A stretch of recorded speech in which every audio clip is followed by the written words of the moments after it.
Assalamualaikum warahmatullahi wabarakatuh. Nama saya Nada Namiti Rabu dan nama metrik ialah 25 DDT 19F1039. Kami akan membentangkan problem base task untuk network design. PPT ni ada 3 bahagian. Part 1, interpret the result of EIGRP routing. Part 2, discuss and share opinion about summarization in EIGRP. Dan part 3, discuss and share opinion about the wasted IP addresses in this design. Jadi saya akan jelaskan lebih lanjut untuk part 1, interpret the result of EIGRP routing. Saya akan mulakan dengan R1.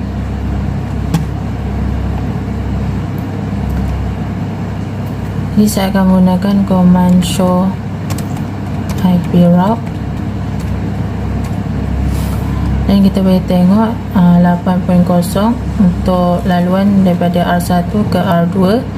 R1 ke R3 ialah 9.0 dan R1 ke R4 ialah 10.0. Dan ini adalah LAN untuk R2 8.128. LAN R3 ialah 9.18 dan LAN untuk R4 ialah 10.18. Jadi untuk lebih detail saya akan gunakan command show IP protocol.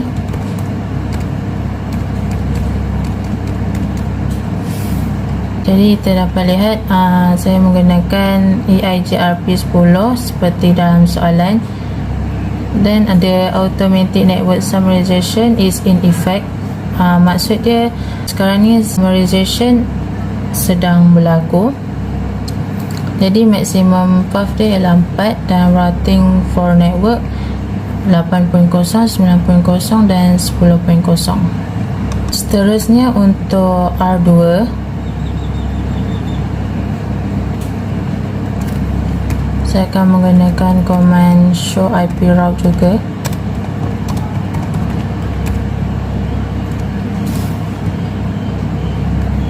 So ni D maksudnya EIGRP yang connect ialah 9.0.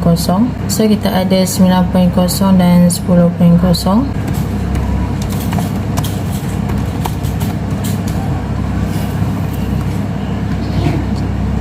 So dia menggunakan EIGRP 10 dan maximum path dia ialah 4 dan routing for network dia 8.0 dan 8.128. Seterusnya kita pergi ke R3.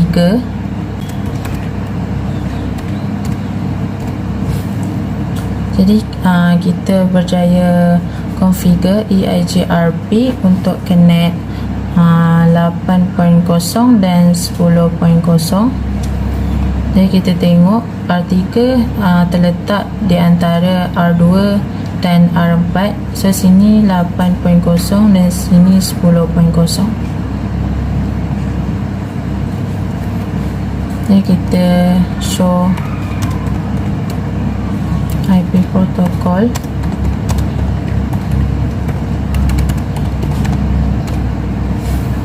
Kita menggunakan EIGRP 10. Maximum path dia ialah 4 dan routing for network ialah 9.0 dan 9.128. Seterusnya untuk R4,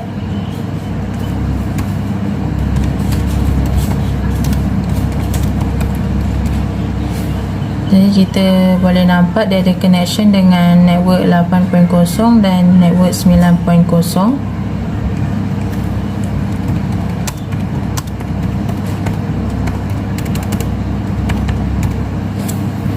Jadi kita menggunakan EIGRP 10. Maximum path dia ialah 4 dan routing for network dia ialah 10.0 dan 10.128. Seterusnya saya akan cuba ping daripada PCC untuk LAN router 4 kepada PCA untuk LAN router 2. Okay, saya akan ambil IP dia.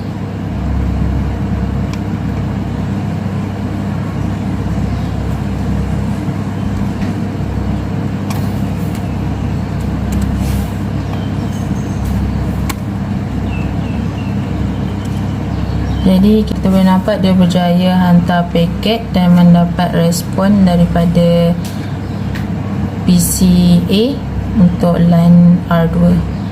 Assalamualaikum warahmatullahi wabarakatuh. Nama saya Nurul Najihah binti Muhammad Nizam, nombor matrik 25 DDT 19F038. Saya akan sambung kepada part 2 iaitu discuss and share opinion about summarization in EIGRP. So dibagi dua soalan. Soalan pertama, should or should not summarization enable in this design and why? Soalan nombor 2 adalah word route summarization occur in a non-hierarchical design and why? So untuk question number 1, should or should not summarization enable in this design and why? So the answer is yes, it should, because the point number 1 is it could reduce the number of route in routing table. Number 2, this will allow router to save more memory for summarization. And number 3, advantage for hierarchical addressing for large network. So dengan auto summary, kita dapat kurangkan penggunaan nombor dalam routing table seperti dalam auto summary table yang ni. So dia allow router simpan lebih banyak memori daripada summarization. And dia juga memberi advantage untuk hierarchical addressing untuk network yang besar. So macam kita punya topologi dalam problem based task adalah hierarchical design punya topologi. So dia perlu enablekan summarization. Untuk question number 2, word route summarization occur in a non-hierarchical design and why? So jawapannya adalah no, ataupun mengikut condition, because it could happen but the advertised activity will occur in one device and not in all. Number 2 is it more appropriate on hierarchical design network. So gambar ni adalah contoh non-hierarchical punya design topologi. Untuk topologi ni, router dia connect kepada each other. So router 1 connect ke router 3, router 4 dia connect kepada each other. So contohnya router 1 dia advertise kepada router 2, router 3, router 4 dan router 5. So nanti router 2 ni dah tak boleh nak advertise sebab router 1 dah advertise semua tadi. Point number 2, it more appropriate on hierarchical design network. So dia appropriate untuk kita punya topologi sebab topologi kita adalah hierarchical design network. Assalamualaikum. Nama saya Nurul Izzah Kairunisa binti Samsul Hisham. Nombor matrik 25 DDT 19F1048. Kelas DDT 5 Network 2. Subjek DFT 50133 Network Design. Assessment PBT Presentation Set A. Lecturer Sir Muhammad Ashraf. Okay, untuk PBT ni saya akan menerangkan tentang objektif part 3. Discuss and share opinion about the wasted IP addresses in this device.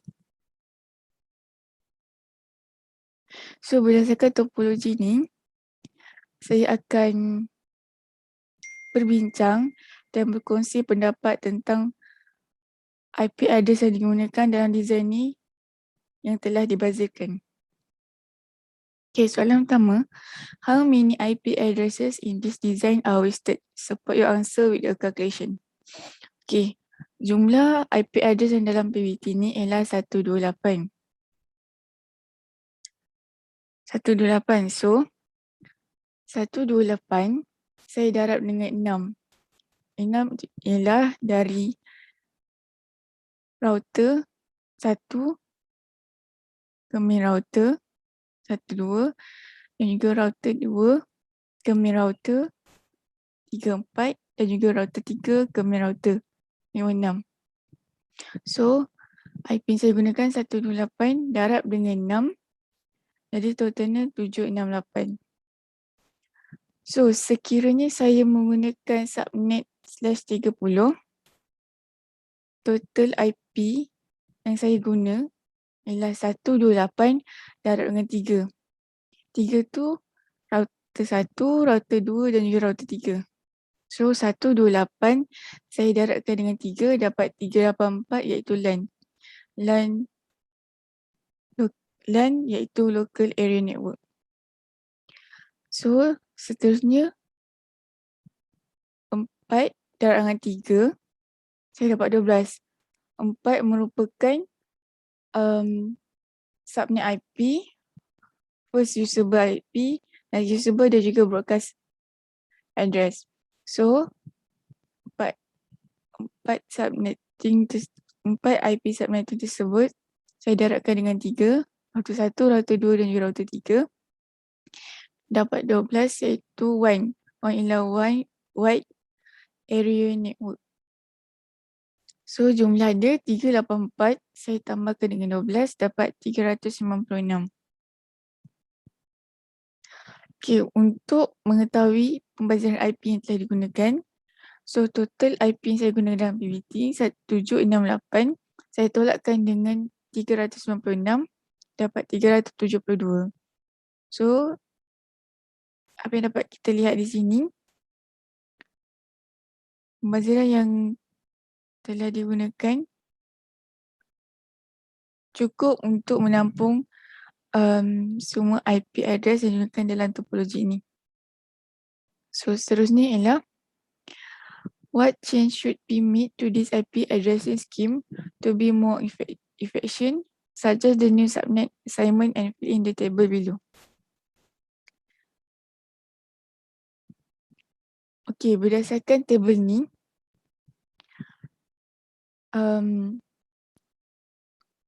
kalau saya guna subnet 120, kalau saya guna subnet /25, so usable IP yang diperlukan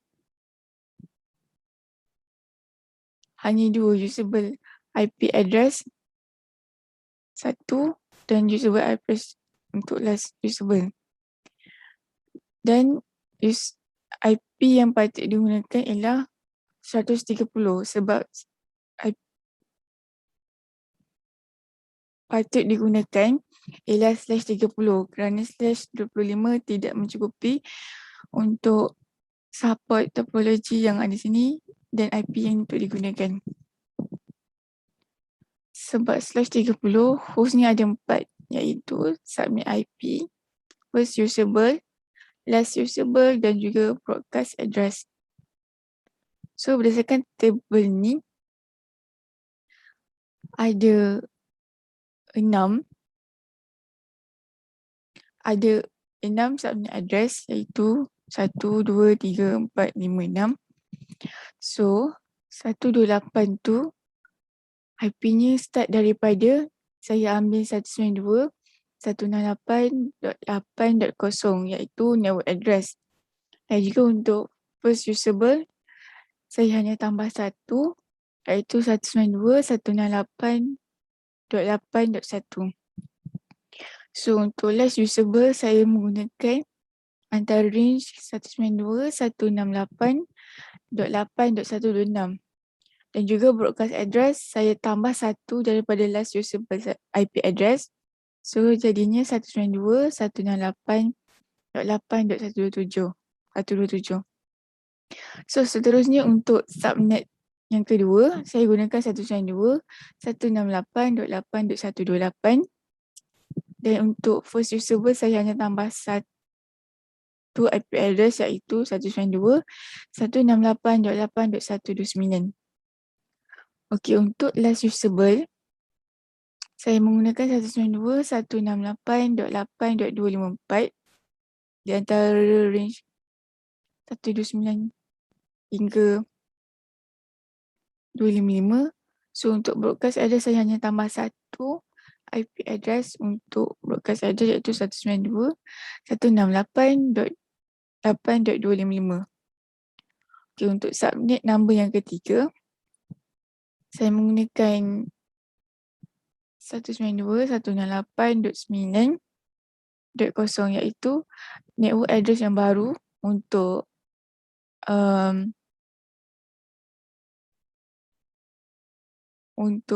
wide area network di sini.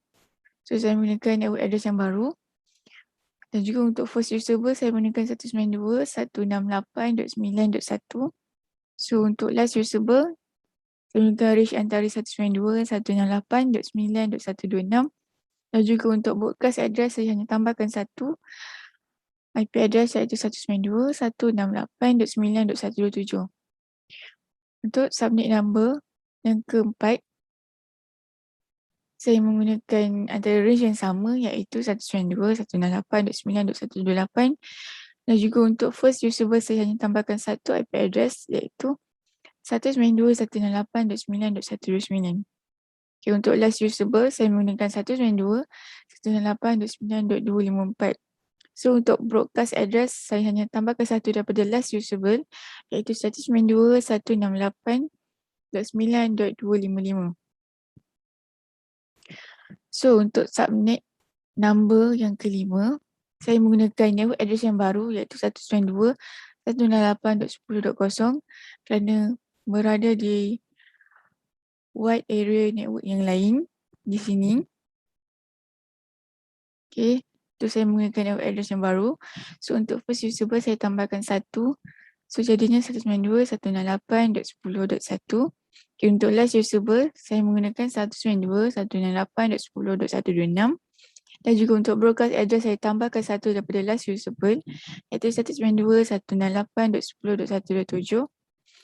Okay, untuk seterusnya subnet number yang keenam, saya menggunakan subnet IP 192, 168.10.128.